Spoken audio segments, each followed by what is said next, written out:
மிக்க உலகுகள் தோறும் மேவிக் கண்ணன் திருமூர்த்தி நக்க பிரானோடு அயனும் இந்திரனும் முதலாக தொக்க அமரர் குழாங்கள் எங்கும் பரந்தன தொண்டீர் ஒக்கத் தொழுகிற்றிராகில் கலியுகம் ஒன்றும் இல்லையே என்று பாடுகிறார்.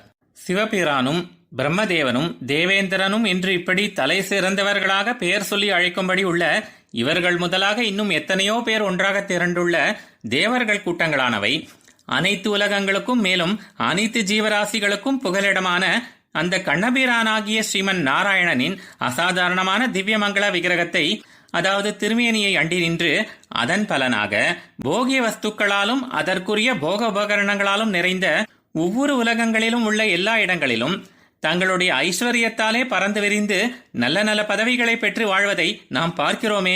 இப்படி ஒவ்வொருவரும் ஒவ்வொரு பதவி வகிப்பது, அதாவது சிவ பதவி, பிரம்ம பதவி, தேவேந்திர பதவி என்று பல பல உலகங்களை இவர்கள் ஆள்வதெல்லாம் அந்த கண்ணபிரானுடைய திருவடிவத்தை வழிபட்டதால் இவர்களுக்கு கிடைத்த பலன் அல்லவா? தொண்டர்களே, நான் முன்பே கூறினேன், உங்களால் இவர்களை வழிபடுவதை முழுவதுமாக விட முடியாவிட்டாலும் கூட விஸ்வரூபத்திலே அர்ஜுனன் கண்டது போல அந்த கண்ணபிரானுடைய சரீரத்தில் ஒவ்வொரு பகுதியை பற்றி கொண்டு தஞ்சம் புகுந்தவர்கள் இவர்கள் என்று நினைத்து கொண்டாவது வழிபடுங்கள் என்று கூறினேன். ஆனால் நேரடியாக கண்ணனை வழிபடுவதுதான் சிறந்தது என்றும் கூறினேன். ஆனால் உங்களில் சில பேர் கலிகால தோஷத்தாலே எங்களால் இதையெல்லாம் செய்ய முடியவில்லை என்று கூறினீர்கள்.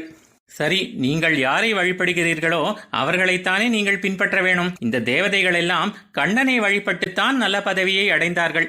ஆகவே நீங்களும் அவர்களைப் போல கண்ணனின் பெருமானை தொழ வல்லீர்களாகில் இந்த கலியுக தோஷமானது சிறிதும் உங்களுக்கு இல்லாதபடி ஆகிவிடும். நான் கூற வேண்டியதை கூறிவிட்டேன், இதற்கு மேல் உங்கள் இஷ்டம் என்று அருளி செய்கிறார். ஆழ்வார் எம்பெருமானார் ஜீயர் திருவடிகளே சரணம்.